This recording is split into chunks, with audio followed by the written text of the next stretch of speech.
B ഫെസ്റ്റിനെ അനുകൂലിച്ച് Facebook post ഇട്ട Thrissur Keralavarma college അധ്യാപികയ്ക്കെതിരെ അന്വേഷണം. അധ്യാപിക ദീപ നിശാന്തിനെതിരെയാണ് കൊച്ചിൻ ദേവസ്വം ബോർഡിന്റെ അന്വേഷണം. ബി ഫെസ്റ്റ് നടത്തിയ വിദ്യാർത്ഥികൾക്കെതിരായ നടപടിയിൽ വിശദീകരണവുമായി കോളേജ് പ്രിൻസിപ്പളും രംഗത്ത് വന്നു. കോളേജിനുള്ളിൽ മാംസാഹാരം ഉപയോഗിക്കുന്ന പതിവില്ലെന്ന് പ്രിൻസിപ്പൽ വ്യക്തമാക്കി. അതേസമയം വർഗീയ വിരുദ്ധ സംഗമത്തിന് കാലടി സംസ്കൃത സർവകലാശാല വിലക്കേർപ്പെടുത്തി. ഗവേഷക വിദ്യാർത്ഥികൾ നടത്താനിരുന്ന സംഗമത്തിനാണ് വിലക്കേർപ്പെടുത്തിയത്. ABVPയുടെ പ്രതിഷേധം ഭയന്നാണ് വിലക്ക് ഏർപ്പെടുത്തിയതെന്ന് സർവകലാശാലയുടെ വിശദീകരണം. എന്നാൽ കേരളത്തിൽ ബീഫ് നിരോധിക്കാൻ കേരള സർക്കാരിന് ധൈര്യമുണ്ടോ എന്ന് കേന്ദ്രം. കേരളം ഉൾപ്പെടെ കോൺഗ്രസ് ഭരിക്കുന്ന സംസ്ഥാനങ്ങളിൽ ബീഫ് നിരോധിക്കണമെന്നാവശ്യപ്പെട്ട് കോൺഗ്രസ് നേതൃത്വത്തിന് കത്തയക്കുമെന്ന് കേന്ദ്ര സഹമന്ത്രി സഞ്ജീവ് ബലിയാൻ വ്യക്തമാക്കി. ഈ വിഷയങ്ങളാണ് ന്യൂസ് ആൻഡ് ന്യൂസ് പരിശോധിക്കുന്നത്. നമ്മോടൊപ്പം ചർച്ചയിൽ രാഹുൽ ഈശ്വർ, ഒപ്പം പത്മകുമാർ BJP സംസ്ഥാന സെക്രട്ടറി, ബക്രുദ്ദീൻ അലി സാമൂഹ്യ നിരീക്ഷകൻ, വിശ്വഭദ്രാനന്ദ ശക്തിബോധി സ്വാമി നമ്മോടൊപ്പം ചേരുന്നു. KNM, ഒപ്പം ബിജു വിൻസെന്റ് സ്റ്റുഡന്റ്, കാലടി സർവകലാശാല ഗവേഷക വിദ്യാർത്ഥിയും നമ്മോടൊപ്പം ചേരുന്നുണ്ട്. ആദ്യം റഹീമിലേക്ക്. ഒരുപക്ഷെ ഇന്നത്തെ വിഷയം നമ്മൾ ചർച്ചയ്ക്ക് എടുക്കുമ്പോൾ ഇതിൻ്റെ ആധാരമായി ഇതിൻ്റെ ഒറിജിൻ എന്തായാലും അങ്ങ് ദില്ലിയിൽ നിന്നാണ്. അവിടെ ഉണ്ടാക്കിയ ഒരു പ്രഖ്യാപിത അജണ്ടയുടെ അനുരണനങ്ങൾ എന്തായാലും അവിടെ ദക്ഷിണേന്ത്യയിലേക്ക് വ്യാപിച്ചു, കേരളത്തിലേക്ക് അടക്കം എത്തുന്നു. കഴിഞ്ഞ ഒരുപക്ഷെ ഒരു മാസക്കാലമായി നമ്മൾ ചർച്ച ചെയ്യുന്നത് പല വിധത്തിലുള്ള ധ്വംസനങ്ങൾ, ഫാസിസ്റ്റ് ധ്വംസനങ്ങൾ അടക്കം സാമൂഹ്യമായും അല്ലെങ്കിൽ എഴുത്തുകാർക്ക് നേരെയുള്ള ആക്രമണം, അതെല്ലാം കടന്ന് ഇപ്പോൾ ഒരുപക്ഷെ വലിയൊരു ഭീകരത, വെജിറ്റേറിയൻ ഭീകരത എന്നൊക്കെ വിശേഷിപ്പിക്കാവുന്ന തരത്തിലേക്ക് എത്തിയിരിക്കുന്നു. ഇന്നിപ്പോൾ ആദ്യം എന്തായാലും ഇതിൻ്റെ അനുരണനങ്ങൾ കേരളത്തിലെത്തിയ സാഹചര്യത്തിൽ കാലടിയിലെ സംഭവവും അത് മാറ്റി നിർത്തുക. എന്തായാലും അതിനേക്കാൾ വലിയൊരു ഭീകരമായൊരു അന്തരീക്ഷം, ഒരു ചർച്ചയാണ് നടന്നത്. കേരളവർമ്മ കോളേജിലെ സംഭവങ്ങളെ ഏത് രീതിയിലാണ് നിങ്ങൾ വിലയിരുത്തുന്നത്?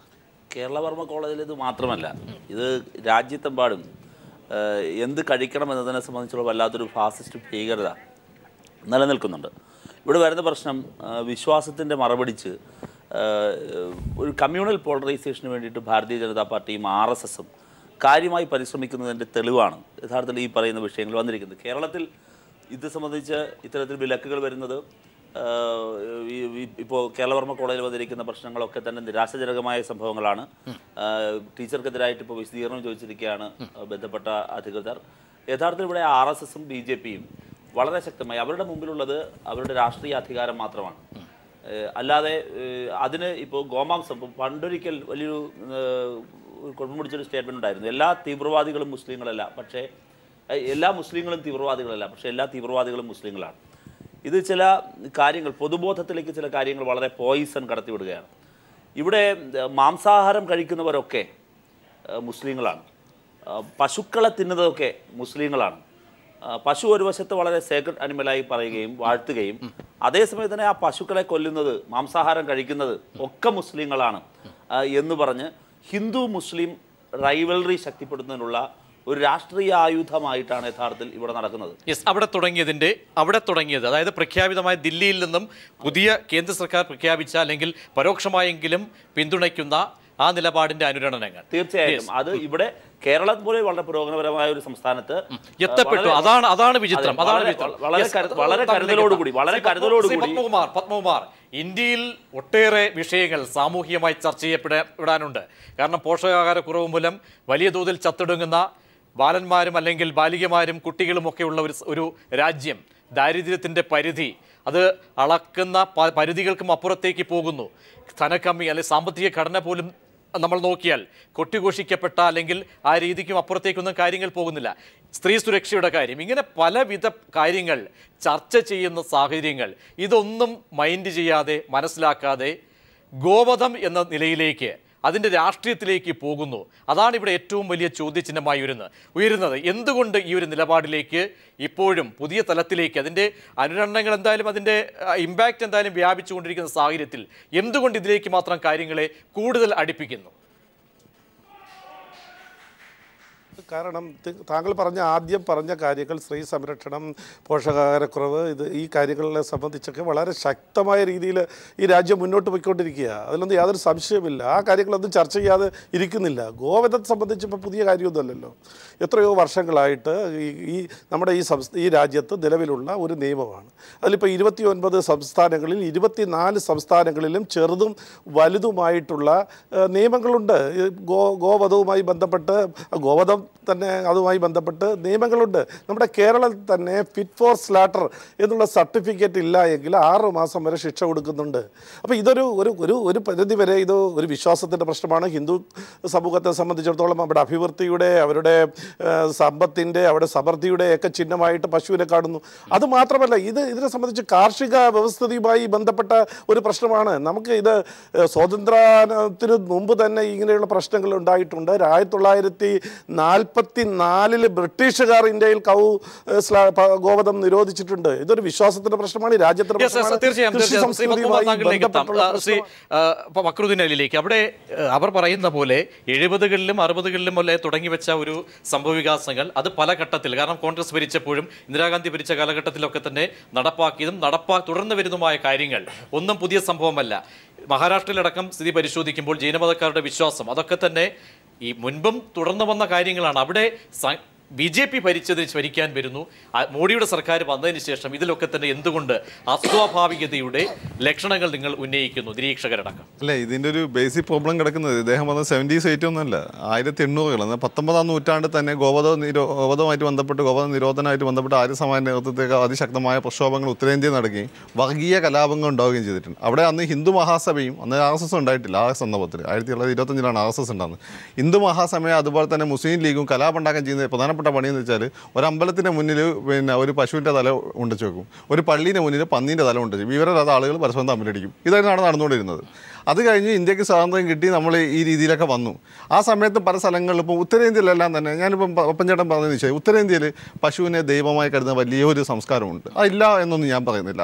അത് വേണമെങ്കിൽ നമുക്ക് ബഹുമാനിക്കാം. അവിടുത്തെ ഒരു പ്രാദേശിക സംസ്കാരമൊക്കെ ആയിട്ട് ബന്ധപ്പെട്ട് നടക്കുന്ന ഒരു കാര്യമാണ്, ബഹുമാനിക്കാം. പക്ഷേ കേരളം പോലെയുള്ളൊക്കെ സ്ഥലങ്ങൾ, കേരളത്തിൽ നമുക്ക് അറിയാമല്ലോ. അപ്പം രാഹുൽ ഒരു പക്ഷേ കഴിക്കില്ല, കാരണം അദ്ദേഹത്തിൻ്റെ ബാക്ക്ഗ്രൗണ്ട് അതാണ്. അപ്പോൾ എൻ്റെ കൂടെ ഞാൻ സ്കൂളിൽ പഠിക്കുന്ന സമയത്ത് എൻ്റെ സുബീഷ് എന്ന് പറഞ്ഞാൽ ഇവരൊക്കെ BJP-ക്കാർ മക്കളാണ്. ഇവരൊക്കെ ഇത് കഴിക്കായിരുന്നു. ഇവരൊക്കെ ദളിത് അല്ലെങ്കിൽ നായർ OBC കുടുംബങ്ങളൊക്കെ വന്നതാണ്.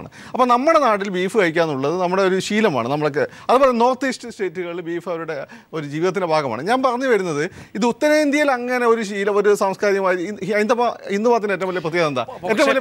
പക്ഷേ അന്ന് ഗോവധ നിരോധനം എന്ന നിലപാടിലേക്ക് അത് ഉയർത്തി വന്നെങ്കിൽ ഇന്ന് സ്ഥിതി മാറി. ശ്രീ രാഹുൽ ഈശ്വർ, ഇവിടെ ഇന്ന് ബീഫ് നിരോധനം എന്ന നിലയിലേക്ക്, മാട്ടിറച്ചി നിരോധനം എന്ന നിലയിലേക്ക് പോയിട്ടുണ്ടെങ്കിൽ അതിൻ്റെ അജണ്ടയാണ് പലരും ചോദ്യം ചെയ്യപ്പെടുന്നത്. അന്ന് ഗോവധ നിരോധനം നടപ്പാക്കി, അത് തുടർച്ചയാക്കി. പക്ഷേ ഇവിടെ ഇന്ന് പോത്തിനെ അടക്കം ആ ലിസ്റ്റിലേക്ക് ഉൾപ്പെടുത്തിയതിൽ ഗൂഢാലോചന, അത് ഇവർ ഉയർത്തുന്നത് ന്യായമാണോ? അതിലെ പ്രായോഗികതയില്ലായ്മ? 4 പോയിന്റ്. ഒന്ന്, ഇത് ഇന്ത്യൻ കോൺസ്റ്റിറ്റ്യൂഷനാണ്. ഇന്ത്യൻ കോൺസ്റ്റിറ്റ്യൂഷൻ ആർട്ടിക്കിൾ 48 പശുക്കൾ, പശുക്കിടാങ്ങൾ, കറവയുള്ള മാടുകൾ ഇവയെ അഭിവൃദ്ധിപ്പെടുത്തുകയും അവയുടെ വധം നിരോധിക്കുകയും ചെയ്യണം. Article 48 directive principles of state policy. 2, Cuba, Iran, കമ്മ്യൂണിസ്റ്റുകാരുടെ ക്യൂബയും ഇസ്ലാം ഖൊമേനി ഭരിക്കുന്ന ഇറാനിലും ഇന്ത്യയെക്കാൾ വലിയ ശിക്ഷയാണ് കൗസ്ലോട്ടറിന്. ഏറ്റവും ലോകത്ത് കൗസ്ലോട്ടറിന് ശിക്ഷയുള്ള രാജ്യം കമ്മ്യൂണിസ്റ്റ് ക്യൂബയാണ്. പ്രശ്നമല്ല, അതാണ് ഒരു സാംസ്കാരിക പശ്ചാത്തലമാണ്. 3, ഗാന്ധിജിയും വിവേകാനന്ദനും ശ്രീനാരായണ ഗുരുദേവനും വളരെയധികം പ്രിയപ്പെട്ടൊരു വിഷയമായിരുന്നു. പക്ഷേ അത് പറയുമ്പോൾ തന്നെ ഒരിക്കലും ദാദ്രി കില്ലിംഗ് പോലൊരു സംഭവം ജസ്റ്റിഫൈ ചെയ്യപ്പെടരുത്. ഒരു കാരണവശാലും ആ മുഹമ്മദ് അഖ്ലഖ് എന്ന് പറയുന്ന വ്യക്തി, അതും ഒരു സൈനികന്റെ, എയർഫോഴ്സ് ഉദ്യോഗസ്ഥന്റെ പിതാവാണ് കൊല്ലപ്പെട്ടത്. അത്തരം സമീപനങ്ങളല്ല നമുക്ക് വേണ്ടത്. സമീപനങ്ങൾ ആവർത്തിക്കപ്പെടുന്നുണ്ടെങ്കിൽ അതിന്റെ വ്യക്തമായ അജണ്ടയുടെ പശ്ചാത്തലമാണ്. സമീപനത്തിന് എനിക്ക് തോന്നുന്നില്ല ഒരു വിശ്വാസിയും അല്ലെങ്കിൽ അവിശ്വാസിയും ആ സമീപനം ശരിയാണെന്ന് പറയില്ല. ഗാന്ധിയൻ സമീപനം ഒരു കൺസെൻസസ് മോഡൽ ഉണ്ടാകും. പക്ഷേ ഗാന്ധി പറഞ്ഞ സമീപനം അതാണെങ്കിൽ അതിനെ ഡൈവേർട്ട് ചെയ്ത് കൊണ്ടുപോയത് തുടർന്ന് വന്ന സംഭവവികാസങ്ങളാണ്. സമീപനം പറയാം. 2007 ഡൽഹി ഹൈക്കോടതിയുടെ വിധി, നമുക്ക് ബീഫ് ഫെസ്റ്റിവലും വേണ്ട, പോർക്ക് ഫെസ്റ്റിവലും വേണ്ട, ഈ പശുവിനെയും പന്നിയും ഉപയോഗിച്ച് നിങ്ങൾ സമുദായങ്ങളെ തമ്മിൽ അടുപ്പിക്കരുത് എന്ന ഹൈക്കോടതിയുടെ വിധിയാണ് ഒരു മാർഗനിർദ്ദേശമായി എടുക്കുക. ഏതെങ്കിലും രീതിയിൽ ഒരു മിഡിൽ ഗ്രൗണ്ടിൽ ഉണ്ടാകുക. കുറേയൊക്കെ സെന്റിമെന്റ്സ് ഈ കാര്യത്തിൽ നിലനിൽപ്പുണ്ട്. അത് ഹൈന്ദവം മാത്രമല്ല, ഒരു ഏൻഷ്യൻ, ഒരു പാസ്റ്റോറൽ, ഒരു അഗ്രികൾച്ചറൽ സൊസൈറ്റിയിൽ നിന്നുണ്ടാകുന്നൊരു സെന്റിമെന്റ്സ് ആണ്. പശുവിനെ ആരാധിക്കുന്നൊരു സംസ്കാരം ആയിക്കോട്ടെ. പക്ഷേ അതിന്റെ പേരിൽ മനുഷ്യൻ കൊല്ലപ്പെടരുതെന്നും അതോടൊപ്പം ബീഫ് ഫെസ്റ്റിവൽ പോലെ ഒരു എക്സ്ട്രീം റിയാക്ഷനിലേക്ക് അത് പോകും. കഴിഞ്ഞ റേഡിയോ പ്രഭാഷണത്തിലൂടെ മോഹൻ ഭഗവത് നടത്തിയ റേഡിയോ പ്രഭാഷണത്തിൽ പറഞ്ഞത്. അന്ന് അദ്ദേഹം വളരെ ബോധപൂർവമായി, അല്ലെങ്കിൽ ഒരുപക്ഷെ സാധാരണ ഗോവധം എന്നതിന് പകരം അദ്ദേഹം പറഞ്ഞ മാട്ടിറച്ചി, ബീഫ് നിരോധനം എന്ന നിലയിലേക്കാണ് അദ്ദേഹത്തിൻ്റെ വാക്കുകൾ. എന്തായാലും എല്ലാവരും കേട്ട കാര്യമാണ്. അതിലേക്ക് സൃഷ്ടിക്കപ്പെട്ടതിൻ്റെ അജണ്ട അതാണ് ചോദ്യം ചെയ്യപ്പെടുന്നത്. അതാണ് അവിടെ ശ്രീ റഹീം, അതിൽ യുക്തിയില്ലായ്മയുണ്ടോ ഇപ്പോൾ വയ്ക്കുന്ന കാര്യങ്ങൾ? ശ്രീ രാഹുൽ ഈശ്വർ നേരത്തെ എൻ്റെ പ്രിയപ്പെട്ട സുഹൃത്ത് ശ്രീ ഫക്രുദ്ദീനും പറഞ്ഞു വെച്ചതിനകത്ത് വലിയൊരു അഭിപ്രായ വ്യത്യാസമുണ്ട്. ഇന്ത്യൻ സംസ്കാരത്തിൻ്റെ ഭാഗമായി ഒരു സെൻറ്റിമെൻ്റൽ ക്രിയേഷൻ അതല്ല ഇവിടെ. ഞാൻ ചോദിക്കട്ടെ, ഇവർ പറയുന്നു ഭരണഘടനയിൽ തന്നെ അദ്ദേഹം ഉദ്ധരിക്കുകയുണ്ടായി അഭിവൃദ്ധിപ്പെടുത്തണം എന്നാണ്. അത് കാർഷിക സംസ്കാരവുമായി ബന്ധപ്പെട്ടുള്ള ഒരു കാര്യമാണ്. യഥാർത്ഥത്തിൽ ഭരണഘടന പറഞ്ഞത് ഹിന്ദുക്കളുടെ സേക്രഡ് ആനിമൽ എന്ന നിലയിൽ വിശ്വാസത്തിൻ്റെ ഭാഗമായിട്ടുള്ള RSS ഉയർത്തിപ്പിടിക്കുന്ന ബിംബവൽക്കരണമല്ല ഭരണഘടനയിൽ നടത്തിയിരിക്കുന്നത്. ഭരണഘടന പറഞ്ഞത് നമ്മുടെ കാർഷിക പുരോഗതിയുടെയും കാർഷിക സംസ്കാരത്തിൻ്റെയും ഭാഗമാണ് സ്വാഭാവികമായും കാലി വളർത്തലും അനുബന്ധ വ്യവസായവും. അതുമായി ബന്ധപ്പെട്ടുള്ള കാര്യമാണ് ഭരണഘടന വിഭാവനം ചെയ്യുന്നത്. തുടർന്ന് വന്ന ഡൽഹി ഹൈക്കോടതിയിലെ മുഹമ്മദ് ഖുറൈഷി കേസിൽ അദ്ദേഹം അതാണ് ഉദ്ദേശിച്ചതെന്ന് കരുതുന്നു. ആ കേസിലും സുപ്രീം കോടതി പറഞ്ഞത് ആ കോണ്ടെക്സ്റ്റിൽ നിന്നാണ്. ഇവിടെ പ്രശ്നം അതല്ല. ഇവിടുത്തെ പ്രശ്നം ഞാൻ ചോദിക്കട്ടെ, ഈ ഗോമാംസം കഴിക്കുന്ന ഈ മാംസാഹാരികളായ 70% ഭാരതീയരുണ്ട്. ഒടുവിൽ വരുന്ന കണക്ക് പ്രകാരം.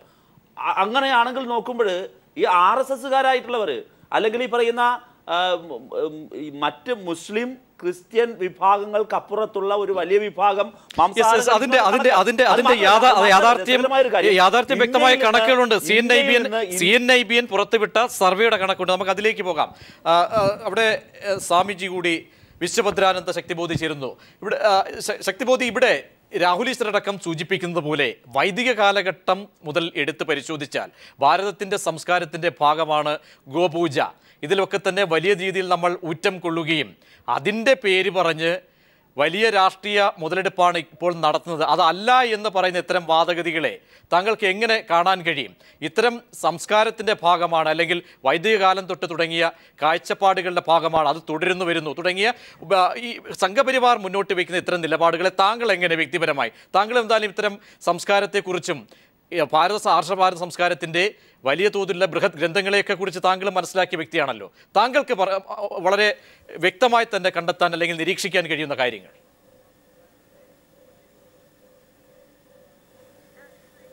ഒന്നാമത്തെ കാര്യം, ഈ ഭാരതീയ സംസ്കാരവുമായി ബന്ധപ്പെടുത്തി ഇവിടെ RSSും സംഘപരിവാര പ്രസ്ഥാനങ്ങളും ഉയർത്തിക്കൊണ്ടുവരുന്ന വാദം അടിസ്ഥാനപരമായിട്ട് ഭാരതീയതയുമായിട്ട് യാതൊരു ബന്ധമുള്ളതല്ല. രണ്ടാമത്തെ കാര്യം, അത് മുസ്ലിം വിരുദ്ധം ആണ് എന്നുള്ളതാണ്.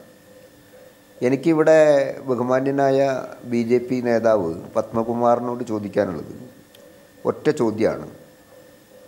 എവിടെയൊക്കെ ഗോവധം നിരോധിച്ചാലും ഗോവയിൽ ഗോവധം നിരോധിക്കില്ല എന്ന് പറഞ്ഞത് അവരുടെ പ്രധാനപ്പെട്ട നേതാവും ഉത്തരവാദിത്തപ്പെട്ട മുഖ്യമന്ത്രിയും BJP പ്രവർത്തകനും ഒക്കെയായിട്ടുള്ള ഗോവ മുഖ്യമന്ത്രി തന്നെയാണ്.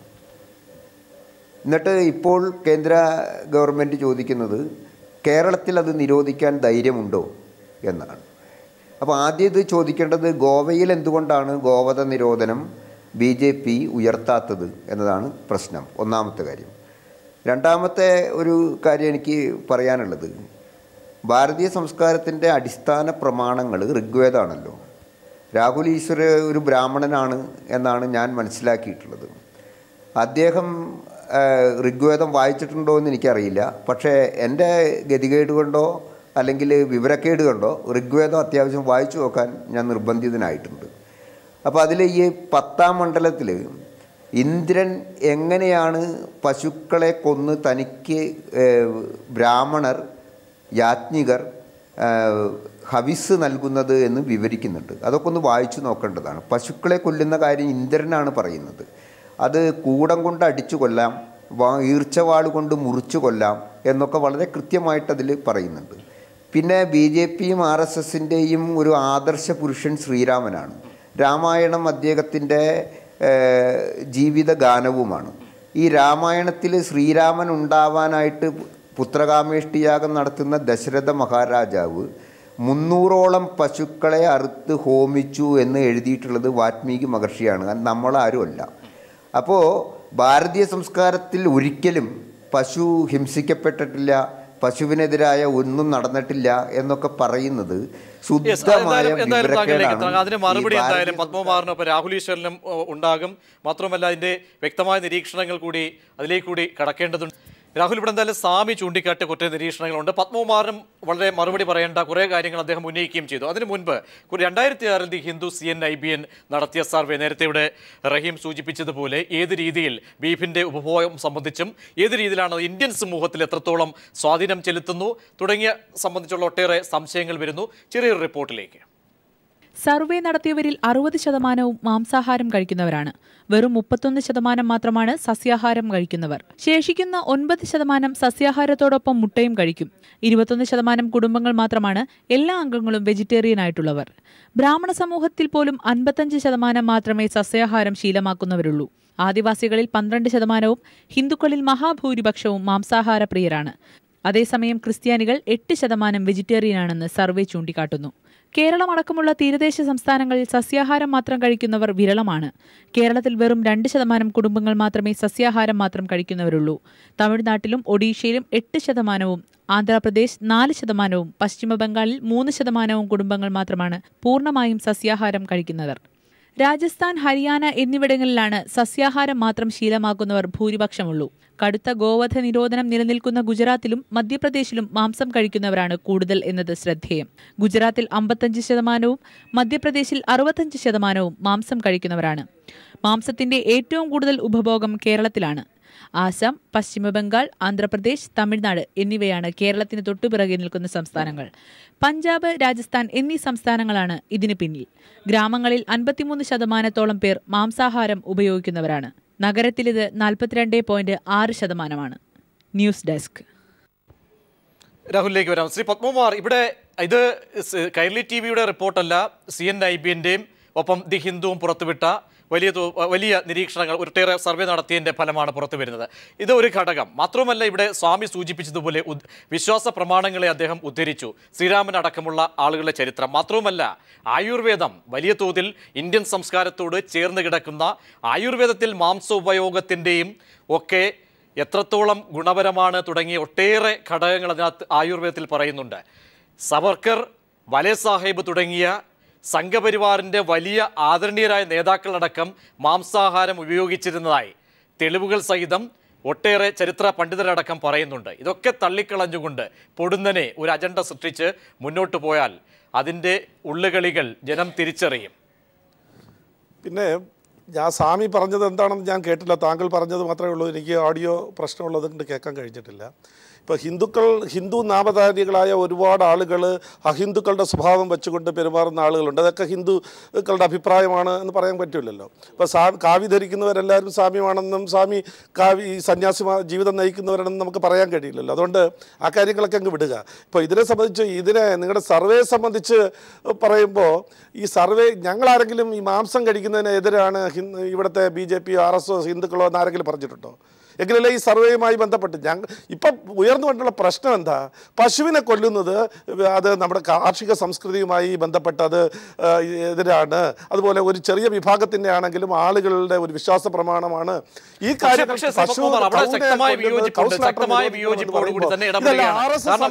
അവിടെ ഗോവധം അല്ലെങ്കിൽ പശു എന്ന കാഴ്ചപ്പാട് മാത്രമല്ല, അല്ലെങ്കിൽ ഇങ്ങനെ ചർച്ചയ്ക്ക് പോലും അവസരമുണ്ടാകില്ല. അവിടെ ബീഫ് അടക്കമുള്ള ബീഫ് നിരോധനം, മാട്ടിറച്ചി നിരോധനം എന്ന നിലയിലേക്ക് നിലപാട് കൊണ്ടുപോയതിന്റെ രാഷ്ട്രീയം, അതാണ് ചർച്ച ചെയ്യപ്പെടുന്നത്. റഹീം, അവിടെ ഖണ്ഡിക്കാൻ കഴിയുന്ന വാദഗതികൾ ഇപ്പോഴും സ്റ്റിക്ക് ഓൺ ചെയ്യുകയാണ്. അവിടെ വ്യക്തമായി അദ്ദേഹം പറയുന്നുണ്ട്. അല്ല, ഇതാണ് BJPയുടെ പ്രശ്നം. BJPയുടെ മുഖമാണ് യഥാർത്ഥത്തിൽ ശ്രീ പത്മകുമാറിന്റെ വാക്കുകളിലൂടെ വെളിവാക്കപ്പെട്ടത്. ഇവിടെ പ്രശ്നം, ഇവിടെ എല്ലാവരും പറയുന്നു ഇന്ത്യയുടെ സംസ്കാരം, കാർഷിക സംസ്കാരം, കൃഷിക്കാർക്ക് വേണ്ടി. ഞാനൊരു കാര്യം ചോദിക്കട്ടെ, കൃഷിക്കാർക്ക് വേണ്ടിയുള്ള ഒരു പശുവിനെ വളർത്തുന്നു, കൃഷിക്ക് വേണ്ടി കന്നുകാലിക്ക് പൂട്ടുന്നതിന് പലതിനും ഉപയോഗിക്കുന്നു. ആ കൃഷിക്കാരൻ്റെ അടുത്ത ഭാഗം എന്താണ്? അതിനെ വിൽക്കുക എന്നുള്ളതാണ്. വിൽക്കുന്നതിനാണ്, ഇറച്ചിക്കാണ്. മിഡിൽ ഈസ്റ്റിലേക്ക് ഏറ്റവും അധികം ഇറച്ചി കയറ്റി വിടുന്ന രാജ്യങ്ങളിലൊന്നാണ് ഇന്ത്യ. അതിൽ തന്നെ രസകരമായ കാര്യം, ഏറ്റവും പ്രധാനപ്പെട്ട 2 കമ്പനികൾ മാത്രമല്ല ചൈനയുമായിട്ടുള്ള പുതിയ വ്യാപാര കരാറിൽ ഇക്കാര്യം മോദി വ്യക്തമാക്കുന്നു. ഇപ്പോൾ വന്നിരിക്കുന്ന പ്രശ്നം അത് യഥാർത്ഥത്തിൽ അൾട്ടിമേറ്റ് ആയിട്ട് ഈ നാട്ടിലെ ഹരിയാന ഉൾപ്പെടെയുള്ള ഈ പറയുന്ന ഇദ്ദേഹം പറഞ്ഞല്ലോ ഹിന്ദു ഹിന്ദു ഹിന്ദു എന്ന്. ആ ഹിന്ദു വിഭാഗത്തിൽപ്പെട്ട ജന്മം കൊണ്ടും കർമ്മം കൊണ്ടും ഹിന്ദുക്കളായിട്ടുള്ള സാധാരണക്കാരായ പട്ടിണിപ്പാവങ്ങളായ കർഷകരെയാണ് ഇപ്പോൾ ആ കയറ്റുമതിയുടെ കുറവ് ബാധിച്ചിരിക്കുന്നത്. ഇപ്പോൾ കംബോഡിയ, അതോടൊപ്പം തന്നെ സെർബിയ, മംഗോളിയ തുടങ്ങിയ ആഫ്രിക്കൻ രാജ്യങ്ങളിൽ നിന്ന് ഈ മീറ്റ് ഇറക്കുമതിയാണ് മിഡിൽ ഈസ്റ്റിലേക്ക്. ഇവിടെ വരുന്ന പ്രശ്നം ഈ ഇറക്കുമതി കയറ്റുമതിയെ ബാധിച്ച ഈ പറയുന്ന പ്രശ്നം യഥാർത്ഥത്തിൽ ബാധിക്കുന്ന ആരെയാണ്? ഇവർ പറയുന്ന ഈ കാർഷിക സംസ്കാരത്തെയാണ്. ഈ കാർഷിക സംസ്കാരവുമായി ബന്ധപ്പെടുത്തി ഇതിന് മറികിടാൻ വേണ്ടി ശ്രീ പത്മകുമാർ വളരെ തന്ത്രപൂർവ്വം ശ്രമിക്കുന്നു. എൻ്റെ പ്രിയപ്പെട്ട സുഹൃത്ത് ശ്രീ രാഹുൽ ഈശ്വർ കുറേ നേരം കൂടി ശ്രമിക്കുന്നു. ഇവിടെ വരുന്ന പ്രശ്നം ഇത് യഥാർത്ഥത്തിൽ ബാധിക്കുന്ന കർഷകരെ കൂടിയാണ്. ഇവിടെ കണക്കുകൾ വളരെ വ്യക്തമാണല്ലോ, വളരെ വ്യക്തമായ കണക്ക്, നല്ല സ്റ്റഡി ഇവിടെ ഇത് പ്ലേ ചെയ്ത് വളരെ അർത്ഥഗർഭമായി. പക്ഷേ ഞാൻ ചോദിക്കട്ടെ, ഇവിടെ ഹിന്ദു മുസ്ലിം ആരൊക്കെ കഴിക്കുന്നു എന്നുള്ളതല്ല, ഹിന്ദുവിൻ്റെ ഭക്ഷണം വേറെ, മുസൽമാന്റെ ഭക്ഷണം വേറെ. രാഹുൽ ഈശ്വർ, ഒരു കാര്യം നമ്മൾ എന്തായാലും ഇന്ന് ചർച്ചയ്ക്ക് ഇന്നത്തെ ദിവസം നമ്മൾ ഉദാഹരിക്കുന്നത് കേരളവർമ്മ കോളേജിലെ സംഭവം. ഇതേപോലെ ദാദ്രിയ സംഭവം അടക്കം ലോകത്തിന് മുന്നിൽ പുച്ഛിക്കപ്പെടുന്നു ലോകത്തിന് മുന്നിൽ ഇന്ത്യ. അത് സമ്മതിക്കുന്നോ താങ്കളെ പോലെ? ഒരു കാരണവശാലും ദാദ്രി സംഭവം ജസ്റ്റിഫൈ ചെയ്യപ്പെടരുത്. നമുക്കെല്ലാം നാണക്കേടുണ്ടാക്കിയ സംഭവമാണ്, അതിനൊന്നും തർക്കമില്ല. സ്വാമിജി പറഞ്ഞ പോയിന്റുകൾ പ്രധാനമായിട്ട് മോണിയർ വില്യംസിന്റെയോ റോബോട്ട് ക്ലാഡ്വെല്ലിന്റെയോ വ്യാഖ്യാനങ്ങളിലല്ല നമ്മൾ ഋഗ്വേദമോ രാമായണമോ കാണേണ്ടത്. പോട്ടെ, അതിനെ തർക്കിക്കുന്നില്ല. പക്ഷേ അങ്ങനെയാണെങ്കിൽ സ്വാമിജി പറഞ്ഞ ആർഗ്യുമെന്റ് ശരിയാണെങ്കിൽ അത് തന്നെ നമ്മൾ പറയല്ലേ ഇതൊരു ഹിന്ദുത്വ അജണ്ട അല്ല എന്ന്. ഏറ്റവും വലിയ പിന്നോക്ക വിഭാഗത്തിന്റെ ഐക്കണായ അംബേദ്കർ എഴുതിയ ഭരണഘടനയിൽ ഇത് എഴുതി ചേർത്തിരിക്കുന്നതിന്റെ കാര്യം കൊണ്ട് തന്നെ ഇത് ഹിന്ദുത്വ അജണ്ട അല്ല, ഇതിനൊരു ദേശീയമാനം ഉണ്ട് എന്ന് നമുക്ക് വെക്കാൻ കഴിയില്ലേ? അപ്പൊ ഇതൊരു സെന്റിമെന്റ് നിലനിൽപ്പുണ്ട് എന്ന കാര്യത്തിൽ തീർന്നില്ല. ഒരു സെക്കൻഡ്, അസ്വാഭാവികതകൾ ഉന്നയിക്കപ്പെടുന്നുണ്ടെങ്കിൽ ഒരു സെക്കൻഡ്, എന്റെ ചോദ്യം നമ്മുടെ കോൺസ്റ്റിറ്റ്യൂവന്റ് അസംബ്ലിയിൽ ഇത്രയും ഇൻഫോം ഡിബേറ്റ്സ് ഉണ്ടായതിനു ശേഷം ഈ കാര്യം വന്നിട്ടുണ്ട്. പോട്ടെ, അതല്ല നമ്മുടെ വിഷയം. ഈ വിഷയത്തിൽ ഒരു സമീപനത്തിന്റെ പ്രശ്നമുണ്ട്. ഒരുപാട് മുസ്ലിം ഗ്രൂപ്പ്സുകൾ വരുന്നുണ്ട്. ഇപ്പൊ ഉദാഹരണം, കഴിഞ്ഞ വർഷം 2014 എരുമേലിയിലെ ഒരു സ്ഥലത്ത് പോർക്ക് സെർവ് ചെയ്തതിന് അവിടെ പ്രശ്നങ്ങൾ ഉണ്ടാകുകയും 2 പേരെ അറസ്റ്റ് ചെയ്യുകയും ചെയ്തു. ഇവിടെ ആരും പോർക്ക് ഫെസ്റ്റിവൽ നടത്തിയില്ല. അന്ന് ചില ഹാർട്ട് ലൈൻ ഗ്രൂപ്പ്സ് പറഞ്ഞപ്പോൾ ഞങ്ങൾ പറഞ്ഞു ഒരു കാരണവശാലും പോർക്ക് ഫെസ്റ്റിവൽ നടത്തരുത്. കാര്യം ഒന്ന്, പോർക്ക് നല്ലതല്ല, 2 അത് മുസ്ലിം സഹോദരന്മാർക്ക് ഇഷ്ടവുമല്ല. ആ രീതിയിൽ എന്തെങ്കിലുമൊക്കെ കൊടുക്കൽ വാങ്ങലിലൂടെ ഒരു മിഡിൽ ഗ്രൗണ്ട് എത്താൻ എങ്ങനെയാ പോകാൻ കഴിയുക? അപ്പൊ ശ്രീരാമൻ പണ്ട് മാംസാഹാരം കഴിച്ചിട്ടുണ്ടെന്ന് പറഞ്ഞു, ഋഗ്വേദത്തിൽ അങ്ങനെ ഉണ്ടായിരുന്നു എന്ന് പറഞ്ഞു, അതിന്റെ ദുർവ്യാഖ്യാനങ്ങൾ പറഞ്ഞു. ഭരണഘടനയുടെ സെന്റിമെന്റ്സിലെ ഇത് ഡയറക്റ്റീവ് പ്രിൻസിപ്പിൾസ് ഓഫ് സ്റ്റേറ്റ് പോളിസിയാണ്. ഇത് ചെറിയൊരു കാര്യമല്ല. എന്തുകൊണ്ട് നിങ്ങൾ പറയുന്ന സെന്റിമെന്റ് അത്ര കണ്ട് വർക്ക്ഔട്ട് ചെയ്തിരുന്നുവെങ്കിൽ എന്തുകൊണ്ട് അതിന്റെ ഭാഗമായിട്ട് ഒരു മറു ചോദ്യം, ഈ സെന്റിമെന്റ്സ് അത്ര കണ്ട് വർക്ക്ഔട്ട് ചെയ്തില്ലെങ്കിൽ എന്തിന് ഭരണഘടനയിൽ എഴുതി? ആ ഭരണഘടനയിൽ പറഞ്ഞത് ഈ പറഞ്ഞ ബിജെപി രാഷ്ട്രീയമാണോ? ഇതിന്റെ വരികൾക്കിടയിൽ ഈ ഭരണഘടനയിലെ താങ്കൾ ഈ പറയുന്ന 48 എന്ന് പറയുന്ന അനുച്ഛേദത്തെ നിങ്ങൾ വായിച്ചുകൊണ്ട് ഏത് അളവുകോൽ വെച്ച് വ്യാഖ്യാനിച്ചാലും RSS ഇപ്പൊ പറയുന്ന ഞാൻ ഒരു പാർട്ടിയിലെയും അംഗമല്ല. പക്ഷേ ഭാരതത്തിന്റെ രാഷ്ട്രപിതാവായ മഹാത്മാഗാന്ധിയും ശ്രീനാരായണ ഗുരുദേവനും വിവേകാനന്ദൻ ഈ കാര്യത്തിൽ ഒരു സമീപനവും പറയുന്നുണ്ട്. നീ പശുവിന് മനുഷ്യനേക്കാൾ പ്രധാനം കൊടുക്കരുത്, നീ നാൽക്കാലിക്ക് ഉണ്ടായതല്ല. പക്ഷെ അതിനർത്ഥം പശുവിനെ കൊന്ന് ബീഫ് ഫെസ്റ്റിവൽ നടത്തണമെന്നുമല്ല. ഇതിലൊരു മിഡിൽ ഗ്രൗണ്ട് കണ്ടെത്താൻ നമ്മൾ ശ്രമിക്കണം. അല്ലാതെ തീവ്രമായ ഒരു നിലപാടിലേക്ക് പോയാൽ നാളെ മറ്റൊരു പോർക്ക് ഫെസ്റ്റിവൽ നടത്തും. ദൈവത്തെ ഓർത്ത് പോർക്ക് ഫെസ്റ്റിവലും ബീഫ് ഫെസ്റ്റിവലും അല്ല, പകരം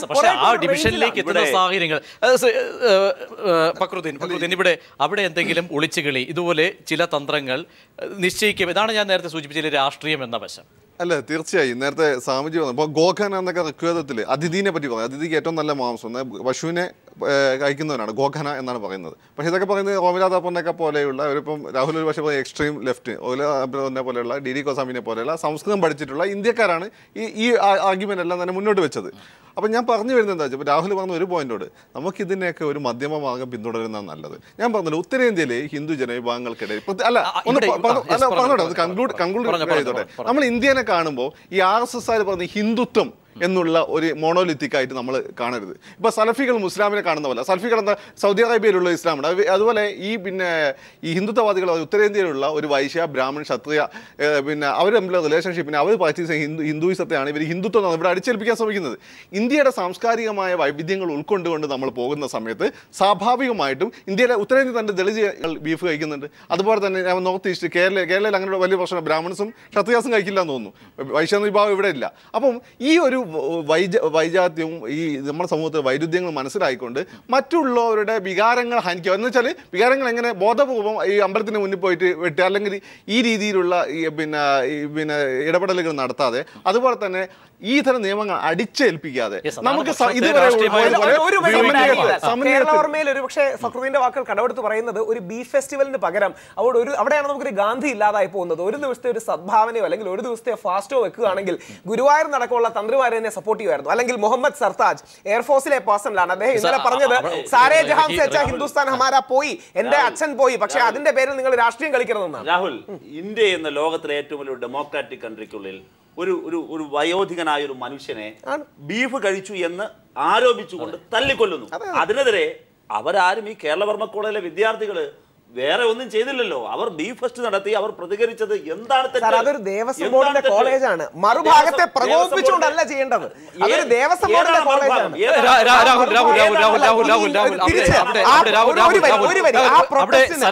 സരസ്വതി ഗേഹം പോലെയാണ് വിദ്യാലയങ്ങളെ കാണുന്നത്. പക്ഷേ ക്ഷേത്രം പോലെ ആകണം എല്ലാ നടപടിക്രമങ്ങളും എന്ന വാശി പിടിക്കുന്നത് ഈ ഒരു സാഹചര്യത്തിൽ ബീഫ് ഫെസ്റ്റിവലിന് പകരം കുറെ കൂടി ഇൻക്ലൂസീവ് ആയ ഫെസ്റ്റിവൽ നടത്തിയിരുന്നെങ്കിൽ ഇന്നൊരു പക്ഷേ കേരളം മുഴുവൻ അവരോട് നിൽക്കുമായിരുന്നു. ബീഫ് ഫെസ്റ്റിവലിന് പകരം ഏറ്റവും പ്രധാന, ഇനി ഒരു വരി, ഒറ്റ വരി, അതിന് പകരം കേരളത്തിലെ പ്രധാന ഈ വിഭാഗം എന്ന് പറയുന്ന വിഭാഗം, അതായത് സോകോൾഡ് ബ്രാഹ്മണരും അല്ലെങ്കിൽ വെജിറ്റേറിയൻസും ഹിന്ദു വിശ്വാസികളും അവരും കൂടെ ഒരുപക്ഷെ ഡിവൈഎഫ്ഐക്കാരോട് ഒരുമിച്ച് ചേരില്ലായിരുന്നു. അപ്പൊ ഈ ബീഫ്, ഇപ്പം നേരത്തെ പിണറായി വിജയൻ സഖാവ് പറഞ്ഞ അതേ നിലപാടാണ്. ചുംബന സമരമല്ല സദാചാര പോലീസിനെതിരെയുള്ള ആയുധം.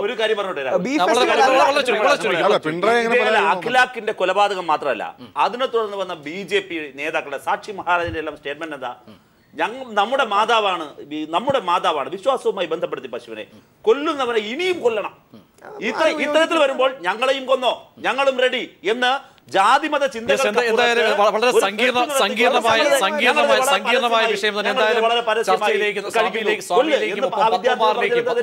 ഇതിന്റെ രാഷ്ട്രീയ വശം വ്യക്തമാക്കാനുള്ള ബാധ്യത കൂടി ഉള്ളതുകൊണ്ട് എന്തായാലും കേന്ദ്രമന്ത്രി അടക്കം കോൺഗ്രസിനോട് കൂടി ആവശ്യപ്പെട്ടു. കോൺഗ്രസ് എടുത്ത മുൻ നിലപാടുകളിലെ ആ ഒരു ബെനിഫിറ്റ് കൂടി, ഊർജം കൂടി ഉൾക്കൊള്ളാൻ കത്തെഴുതുന്ന ഒരു സാഹചര്യം കൂടിയുണ്ട്. അതൊക്കെ എന്തായാലും രാഷ്ട്രീയമായ മറുപടി BJPയിൽ നിന്നും പ്രതീക്ഷിക്കുന്നു.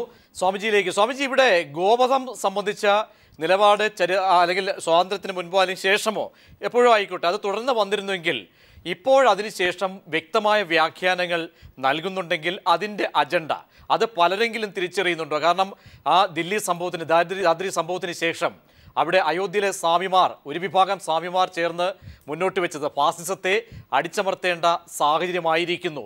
കൊല്ലുന്നത് രാജ്യത്ത് ലോകരാജ്യങ്ങൾക്ക് മുൻപിൽ പോലും ഇന്ത്യ ഇളിപ്പിലായി നിൽക്കേണ്ട അവസ്ഥ. അവിടെ കുറേ പേര് സ്വാമിമാരെങ്കിലും അക്കാര്യങ്ങളൊക്കെ തന്നെ തിരിച്ചറിയുന്നുണ്ട്. എന്നിട്ടും ഇപ്പോഴത്തെ ഈ സാഹചര്യങ്ങളെ ഗുണഫലമാക്കാനുള്ള അജണ്ടയുടെ പോക്ക് അത് കേരളീയ സാഹചര്യത്തിൽ പോലും വന്നു പെടുന്നുണ്ടെങ്കിൽ എത്രത്തോളം ഗുരുതരമാണ് സാഹചര്യങ്ങൾ? മാത്രവുമല്ല, ഞാൻ നേരത്തെ സൂചിപ്പിച്ചത് ആവർത്തിക്കുന്നതാണ്, ബീഫ് അല്ലെങ്കിൽ എന്ന നിരോധനത്തിലേക്ക് പോത്തിറച്ചി എന്ന നിലവിലേക്ക് കാഴ്ചപ്പാടിലേക്ക് വന്നിട്ടുണ്ടെങ്കിൽ അതിന് രാഷ്ട്രീയം എന്താണ്? ഇപ്പോഴും സംശയങ്ങൾ പല രീതിയിലേക്ക് പോവുകയാണ്.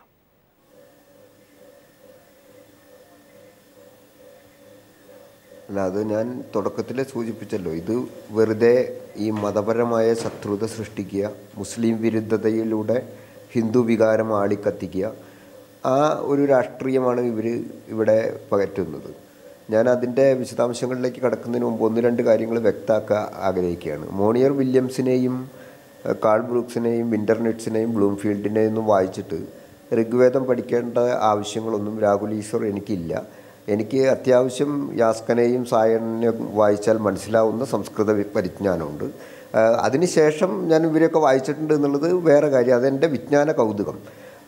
പിന്നെ ഗോഅഗ്നൻ എന്ന് പറയുന്ന പദം വൈദിക സാഹിത്യത്തിൽ ഉടനീളം അതിഥി എന്ന അർത്ഥത്തിൽ ഉപയോഗിച്ചിട്ടുണ്ട്. കാരണം ഒരു അതിഥി വീട്ടിലേക്ക് വന്നാൽ അന്നൊരു പശുക്കുട്ടിയെ അറുക്കേണ്ടി വരും എന്നതുകൊണ്ടാണ് അതിഥിയായി എത്തുന്ന ആളെ ആരാണെങ്കിലും അയാളെ ഗോഅഗ്നൻ എന്ന് വൈദിക സാഹിത്യങ്ങൾ പൊതുവെ സംബോധന ചെയ്തിട്ടുള്ളത്. മനുസ്മൃതി അടക്കമുള്ള ഗ്രന്ഥങ്ങൾ അതിനെ സാധൂകരിക്കുന്നുണ്ട്. ഞാൻ അതിൻ്റെ ശ്ലോകങ്ങളിലേക്കും വിശദാംശങ്ങളിലേക്കൊന്നും ഇത്തരമൊരു സന്ദർഭത്തിൽ പോകുന്നില്ല.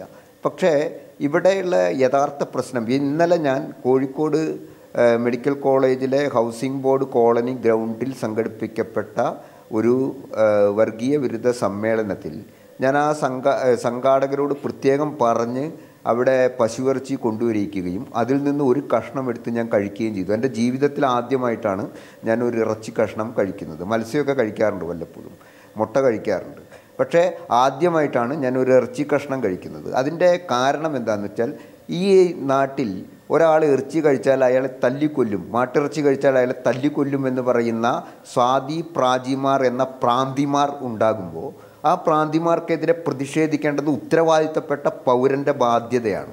അതൊരു സ്വാമിയുടെയോ അല്ലെങ്കിൽ ഒരു വൈദിക ബ്രാഹ്മണൻ്റെയോ ബാധ്യതയോ മാത്രമല്ല. ഞാൻ ഈ കാര്യം പറഞ്ഞുകൊണ്ട് എൻ്റെ ഗ്രൂപ്പുകളിൽ പോസ്റ്റ് ചെയ്തപ്പോൾ ശബരിമല മേൽശാന്തിയുടെ മക്കൾ അടക്കമുള്ള താന്ത്രിക കുടുംബങ്ങളിലെ മഹാബ്രാഹ്മണർ എന്നെ അനുമോദിച്ച് പോസ്റ്റുകൾ ഇട്ടിട്ടുണ്ട്. ഞാനത് കാണിച്ചു തരാം വേണമെങ്കിൽ. രാഹുൽ ഈശ്വർ പറഞ്ഞല്ലോ, ഇപ്പോൾ അവിടെ ഉപവാസം നടത്തിയിരുന്നെങ്കിൽ ഗാന്ധിയൻ മുറയിൽ ഉപവാസം അല്ല,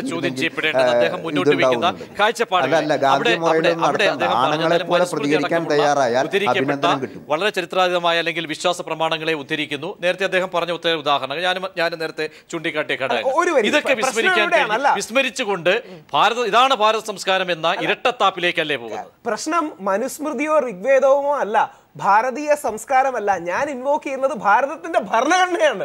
ഇതാണ് ഇതിലെ വ്യത്യാസം. ഈ കോൺസ്റ്റിറ്റ്യൂഷണൽ വാല്യൂ ആണ്. ഈ വാക്കിന് ഒരുപാട് ഡെപ്ത് ഉണ്ട്. Cow protection is a constitutional value. ഇനി നമുക്കതിനെ എതിർക്കാം, വേണ്ടെന്നല്ല.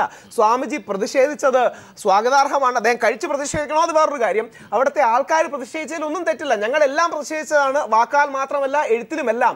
പക്ഷേ ഒരു മാസ് പ്രൊട്ടസ്റ്റിലേക്ക് പോകുമ്പം വഴി ഇതാവരുതെന്നും ഇതിന് ബദൽ ഇത് നിങ്ങൾ ആരെ ദുർബലപ്പെടുത്താൻ ആഗ്രഹിക്കുന്നു അവരുടെ കൈകൾക്ക് ശക്തി പകരും. നാളെ മറ്റു പല ജില്ലകളിലും പോർക്ക് ഫെസ്റ്റിവൽ നടത്തണമെന്ന് വരും. അങ്ങനെ പോർക്കിന്റെയും കൗവിന്റെയും പേരിൽ, പശുവിന്റെയും പന്നിയുടെ പേരിൽ നമ്മൾ സ്പ്ലിറ്റ് ചെയ്യപ്പെടും. അതല്ല വേണ്ടത്. കുറെ കൂടെ ഒരു ഇൻഫോംഡ് സെൻസിറ്റീവായ മിഡിൽ ഗ്രൗണ്ട് പോസിബിൾ ആണ്. അതൊരു ഗാന്ധിയൻ അപ്രോച്ച് ആണ്. അത് മാത്രമേ ഇന്ത്യ പോലൊരു വ്യത്യസ്തതയുള്ള ഭരണഘടനയെ പറ്റി പറയുമ്പോൾ കോൺസ്റ്റിറ്റ്യൂന്റ് അസംബ്ലി ആണെങ്കിൽ നിങ്ങൾ എടുത്തു നോക്കുകയാണെങ്കിൽ അവിടെ ഈ പറയുന്ന ദളിതനായിട്ടുള്ള അല്ലെങ്കിൽ SC ആയിട്ടുള്ള ഈ അംബേദ്കറിന്റെ അഭിപ്രായം മാത്രമായിട്ടുള്ള കമ്മ്യൂണിസ്റ്റുകാരുടെ അഭിപ്രായം വന്നിട്ടുണ്ട്. ഹിന്ദു മഹാസഭക്കാരുടെ, ഗാന്ധിയെ കൊന്നിട്ടുള്ള ഹിന്ദു മഹാസഭക്കാർ ബ്രിട്ടീഷ് കാലം തൊട്ടേ ഇവിടെ ഉണ്ടായിരുന്ന പ്രസ്ഥാനമാണ്, രാഷ്ട്രീയ പ്രസ്ഥാനം, ഹിന്ദുത്വവാദികളാണ്. അവിടെ ഹിന്ദുത്വം ആദ്യം കൊണ്ടുവരുന്നത്.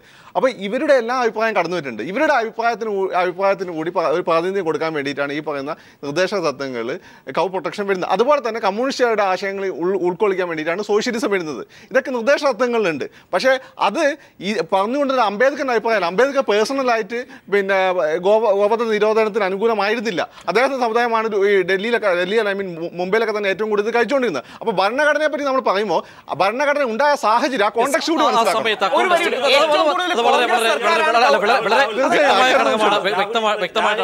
പ്രകീർത്തിക്കുന്ന ഭരണഘടനയുടെ പ്രിയാമ്പിൾ തുടങ്ങുന്നതിൽ തന്നെ അവന്റെ ഇത് കൂട്ടിച്ചേർത്തതും സോഷ്യലിസ്റ്റ് വ്യൂ ഉണ്ട്, സെക്യുലറിസം ഉണ്ട്. ഞാൻ ചോദിക്കട്ടെ, ഈ ഗോവധത്തെ ഈ ഡയറക്റ്റീവ് പ്രിൻസിപ്പിൾ പറയുന്ന കാര്യത്തെക്കുറിച്ച് വാദിക്കുന്നവര് പ്രിയാമ്പിൾ തന്നെ പറയുന്ന ഭരണഘടനയുടെ അന്തസത്ത ആയിരിക്കണം എന്ന് പറയുന്ന, ആത്മാവായിരിക്കണം എന്ന് പറയുന്ന സെക്യുലറിസത്തെ കാർക്കിച്ചു തൂക്കുന്നവരാണ്. അവർക്ക് അതിനോട് ആ പറയുന്ന സാമൂഹിക സംസ്കാരത്തോട് യോജിപ്പില്ല. രണ്ടാമതൊരു കാര്യം, ഇവിടെ താങ്കൾ പറഞ്ഞു ബി ഫസ്റ്റ് ഒരു മോഡറേറ്റ് സ്റ്റാൻഡ് വേണം.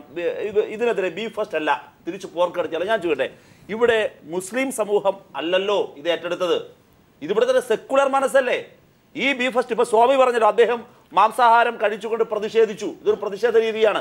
ഞാൻ ചോദിക്കട്ടെ, ഇവിടെ കേരളത്തിൽ ഇപ്പോൾ നടന്ന കേരളവർമ്മ കോളേജിലെ സംഭവം, കാലടി സംസ്കൃത സർവകലാശാലയിൽ ഇപ്പോൾ വന്നിരിക്കുന്ന ഈ ചർച്ചയ്ക്ക് ആധാരമായ വിഷയം, ഈ വിഷയങ്ങളിൽ മുന്നോട്ട് വന്നിരിക്കുന്ന ഒരു സെക്കുലർ പ്ലാറ്റ്ഫോമാണ്. ആ സെക്കുലർ പ്ലാറ്റ്ഫോം ഉയർത്തിപ്പിടിക്കുന്ന ഒരു കാര്യം എന്തുകൊണ്ടത് മോഡറേറ്റ് സ്റ്റാൻഡ് അല്ല നിങ്ങൾക്ക് പറയാൻ പറ്റും? ഇവിടെ നിങ്ങളുടെ എല്ലാം ചർച്ചയിൽ നിങ്ങൾക്ക് ഒരു കാര്യം സമ്മതിക്കേണ്ടി വരുന്നു, വന്ധ്യവയോധികനായ ഒരു മനുഷ്യനെ ആഹാരത്തിന്റെ പേരിൽ തല്ലിക്കൊള്ളുന്ന സംസ്കാരത്തോട് യോജിക്കാനാകുന്നില്ല. നമുക്ക് എല്ലാവർക്കും യോജിക്കാൻ.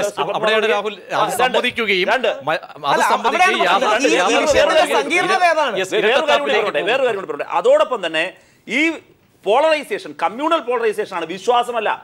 അദ്ദേഹം ഭരണഘടനയിലാണ് പിടിച്ചു നിൽക്കുന്നത്, ഋഗ്വേദത്തിലല്ല, മറ്റു വേദങ്ങളിലും പുരാണങ്ങളിലല്ല, ഇന്ത്യൻ ഭരണഘടനയിലാണ്. അത് വിഭാവനം ചെയ്തിരിക്കുന്നത് RSS പറയുന്ന വിധം ഈ വർഗീയ വിദ്വേഷത്തിൽ അധിഷ്ഠിതമായ കാര്യമോ വിശ്വാസത്തിന്റെ പേരിലോ അല്ല. അതല്ലാതൊരു കാഴ്ചപ്പാടാണ്. അതോടൊപ്പം പക്ഷെ RSS ഇവിടെ പറയുന്നത് ഇതിലെല്ലാം തികച്ചും വ്യത്യസ്തമായ ഒരു ഏറ്റവും കൂടുതൽ നിരോധിച്ചത് കോൺഗ്രസ് സർക്കാരാണ്. ഏറ്റവും കൂടുതൽ പറയുന്ന ഗോവധ നിരോധനം കൊണ്ടുവന്നത് കോൺഗ്രസ് സർക്കാരാണ്. ബോംബെയിലടക്കം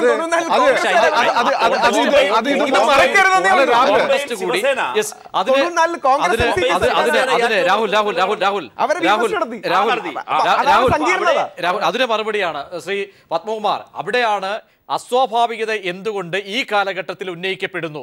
സാക്ഷി മഹാരാജിനെ പോലെയുള്ള അല്ലെങ്കിൽ ശ്രീരാമസേനയോ വിശ്വഹിന്ദു പരിഷത്തോ അടക്കം ഒരുപക്ഷെ സമീപകാലങ്ങളിൽ ബീഫുമായി മുൻനിർത്തി മുന്നോട്ട് വെച്ച ആരോപണങ്ങളോ അല്ലെങ്കിൽ മറ്റ് പല ഘടകങ്ങളും, അവിടെ ബീഫ് മറ്റൊരു ഘടകമായി, ചെറിയ ഘടകമായി പക്ഷേ മാറുന്നു. ഒട്ടേറെ കാര്യങ്ങളുണ്ട്. അവിടെയാണ് ഇത്തരത്തിൽ അസ്വാഭാവികതകൾ സംശയിക്കപ്പെടുന്നത്.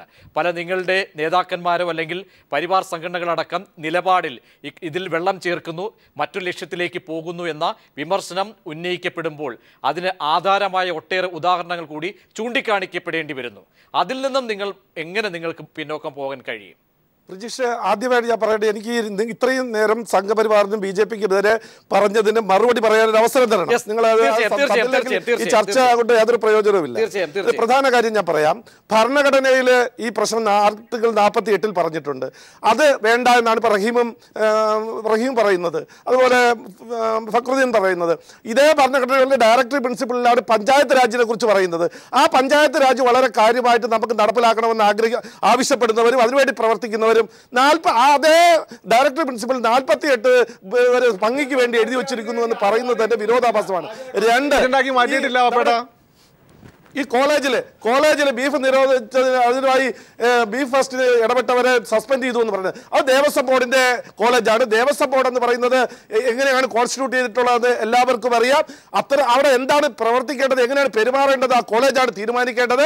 ആർക്കെങ്കിലും ബീഫ് കറി വെക്കണമോ ചിക്കൻ കറി വെക്കണമെങ്കിൽ കേന്ദ്ര ഗവൺമെന്റ് സ്ഥാപനം നമ്മുടെ ഈ കോവളത്തുണ്ട്, കാറ്ററിംഗ് കോളേജ്. അവിടെ പോയി ചേർന്നാൽ സുഖമായി പഠിക്കുകയും ചെയ്യാം. അവിടെ ചിക്കൻ വെക്കുകയോ നമുക്ക് ബീഫ് വെക്കുകയോ എന്ത് വേണോ ചെയ്യാം. ആ പഠിക്കുന്ന കോളേജിന്റെ സിസ്റ്റം അതനുസരിച്ച് പോകണം. 3, ദാദ്രി കൊലപാതകവുമായി ബന്ധപ്പെട്ട് പച്ചക്കള്ളമാണ് ഇപ്പൊ പ്രചരിപ്പിച്ചുകൊണ്ടിരിക്കുന്നത്. അതിനെ സംബന്ധിച്ച് ഇന്ന് ഇന്ത്യയിലെ മതേതരത്വത്തിന്റെ വക്താവായിട്ടുള്ള മതേതരത്വത്തിന്റെ ഷോപ്പീസായിട്ടുള്ള മുലായം സിംഗിന്റെ മകൻ അഖിലേഷ് യാദവ് കേന്ദ്ര ഗവൺമെന്റ് റിപ്പോർട്ട് കൊടുത്തിട്ടുണ്ട്. അതിൽ ഈ കൊലപാതകത്തിന് കാരണം പറഞ്ഞിട്ടില്ല. അത് ഇന്ത്യൻ ആഭ്യന്തര വകുപ്പിന് കൊടുത്ത റിപ്പോർട്ടാണ്. അവിടെ സംഭവിച്ചത് എന്തെന്ന് പറഞ്ഞാൽ ഒരു കർഷകന്റെ ഒരു പശുവിനെ കാണാതെ പോയി. അവർ അന്വേഷിച്ച് ആ ഗ്രാമീണർ മൊത്തം അന്വേഷിച്ച് നടന്നപ്പോ ഈ ഒരു വീട്ടിനകത്ത് ഈ പശുവിനെ കൊന്ന് മാംസമാക്കി വച്ചിട്ടുണ്ട് എന്ന് പറഞ്ഞ് ആ കർഷകരെല്ലാവരും കൂടി അവിടെ ചെന്നുണ്ടായ സംഘടനത്തിലാണ് ഒരാൾ മരിച്ചത്. അതല്ലാതെ പശുവിനെ കൊന്നതിന്റെ മാംസം തിന്നു എന്ന് പറഞ്ഞുകൊണ്ടല്ല. അങ്ങനെ കള്ളമാണ് ഈ രീതിയിൽ പ്രചരിപ്പിച്ചുകൊണ്ടിരിക്കുന്നത്.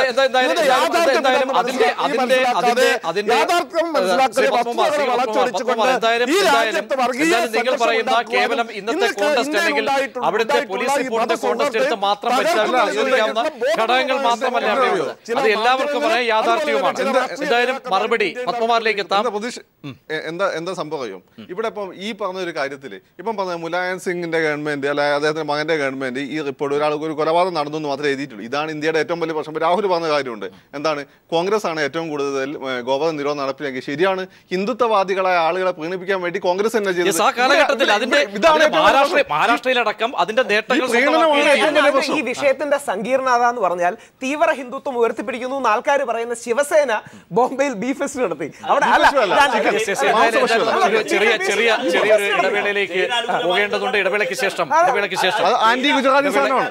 ചെറിയൊരു ഇടവേളയ്ക്ക് പോകേണ്ട. ഇടവേളയ്ക്ക് ശേഷം റഹീമിന്റെ നിരീക്ഷണങ്ങളിലേക്ക് എത്താം. ചർച്ചയുടെ അവസാന ഘട്ടത്തിലേക്ക് വരുമ്പോൾ കേരളവും ഫാസിസ്റ്റ് അജണ്ടയിലേക്ക് വഴിമാറുമ്പോൾ അതിന്റെ അപകടങ്ങളും അതിന്റെ അനുരണനങ്ങളും ഏത് ദിശയിൽ?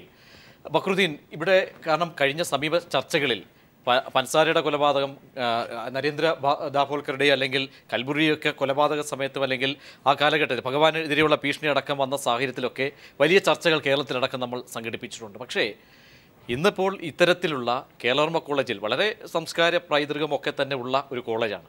അവിടെയൊക്കെ ഉണ്ടാകുന്ന ഇത്തരം സംഭവങ്ങളിൽ ഉണ്ടാകുന്ന പ്രതിഷേധങ്ങൾ അത് നോക്കിക്കഴിഞ്ഞാൽ സംഘപരിവാറിൻ്റെ അജണ്ടയിലേക്ക് പോകുന്ന തരത്തിലേക്ക് സാംസ്കാരിക തലത്തിൽ നിന്നൊക്കെയുള്ള പ്രതിഷേധങ്ങളുടെ തോത് പരിശോധിച്ചാൽ അപകടകരമാം വിധമാണോ അതിൻ്റെ സാഹചര്യങ്ങൾ? അപകടകരമാം വിധമാണ്. ഇവിടെ നമ്മൾ മനസ്സിലാക്കേണ്ടത് തോത് കുറയുന്നു എന്ന ഒരു നിരീക്ഷണം. ഇത് സ്വാഭാവിക ഒരു സഹിഷ്ണുതയുടെ തോത് കുറയുന്നുണ്ട്, ഒരു കരുതലിൻ്റെ തോത് കുറയുന്നുണ്ട്. ഇവിടെ നമ്മൾ കണ്ടത് രാഹുൽ നേരത്തെ ഇത് ഹിന്ദുത്വത്തിൻ്റെ ഭാഗമല്ല. ഈ വേദങ്ങളെ പറ്റി പറഞ്ഞപ്പോൾ ഹിന്ദുയിസത്തിന് വേദങ്ങൾ റെപ്രസെൻ്റ് ചെയ്ത് ഉപനിഷത്തുകൾ റെപ്രസെൻ്റ് ഹിന്ദുയിസമാണ്. അത് ഓൾ ഇൻക്ലൂസീവ് ആണ്. നമ്മൾ ആ ഹിന്ദുയിസത്തെയാണ് നമ്മൾ ഉയർത്തിപ്പിടിക്കേണ്ടത്. നമ്മൾ സലഫീസത്തെ അല്ല, നമ്മൾ ഇസ്ലാം ഇസ്ലാമിനെയാണ് ഉയർത്തിപ്പിടിക്കേണ്ടത്. ആ രീതിയിൽ പോയി കഴിഞ്ഞാൽ നമുക്ക് പല പ്രശ്നങ്ങളും തീർക്കാൻ പറ്റും. രണ്ടാമത്തെ കാര്യം, DB കോളേജിൽ എൻ്റെ ഒരു വ്യക്തിപരമായ അഭിപ്രായത്തിൽ കുറച്ച് കരുതലാവാമായിരുന്നു. ഒന്ന്, DB കോളേജിൻ്റെ ഒരു പരിസരം, ഇപ്പോൾ ദേവസ്വം ബോർഡ് കോളേജ്, ഈ പറഞ്ഞ ദേവസ്വം ബോർഡ് ഭരിക്കുന്ന കോളേജാണ്. സ്വാഭാവികമായിട്ട് അവിടെ ഇങ്ങനെ ഒരു കാര്യം ഒന്ന് കരുതാമായിരുന്നു. കാരണം രാഹുൽ പറഞ്ഞ പോലെ മറ്റുള്ളവരുടെ കൈക്ക് ബലം, RSSകാരുടെ കൈക്ക് ശക്തി വരുന്ന നീക്കായി പോകും. വിവക്ഷിക്കപ്പെടുന്ന ചിട്ടകൾ പാലിച്ചു തന്നെ പോകണം.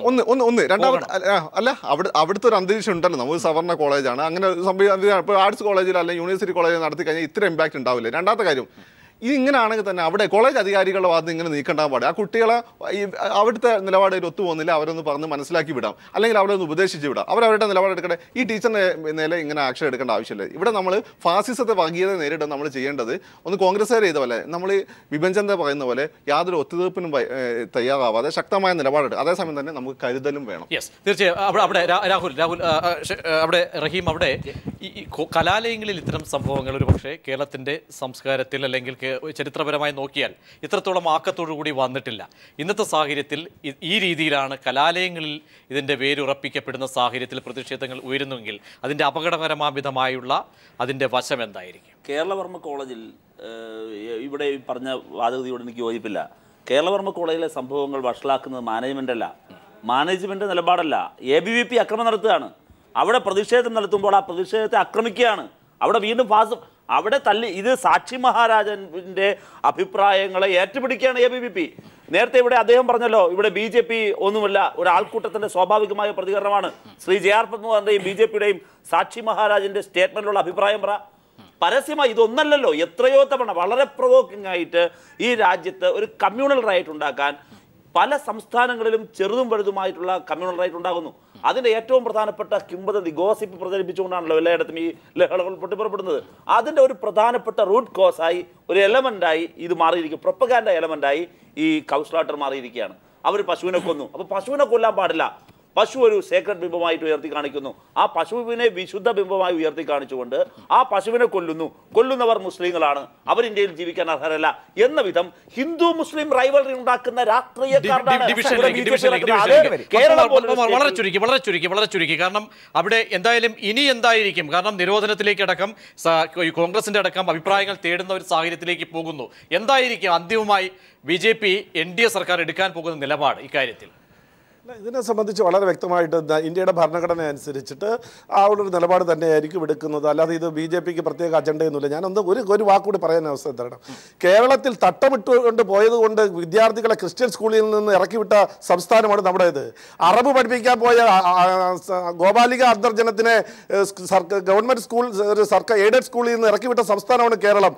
അന്നൊന്നും ഈ മതേതരത്വത്തിന്റെ വക്താക്കളെയൊന്നും ആരും കണ്ടില്ല. അപ്പോൾ അതൊക്കെ അവിടെ നിൽക്കട്ടെ. എന്തായാലും ഈ വർഗീയ വിദ്വേഷം ഉണ്ടാക്കാൻ ശ്രമിക്കുന്ന ഈ ശ്രമങ്ങളിൽ നിന്ന് മാറുകയാണ് ഈ രാഷ്ട്രീയ നേതൃത്വം ഇവിടെ ഇപ്പോൾ ചെയ്യേണ്ടത്. ഇവരെല്ലാം യഥാർത്ഥ വസ്തുതകൾ മനസ്സിലാക്കി ആ വസ്തുതകൾ ഉൾക്കൊണ്ടുകൊണ്ട് ഓരോ മനുഷ്യരുടെയും സെന്റിമെന്റ്സിനെ അംഗീകരിച്ചുകൊണ്ട് എതിർക്കുന്നവർക്ക് എതിർക്കാം, അനുകൂലിക്കാം.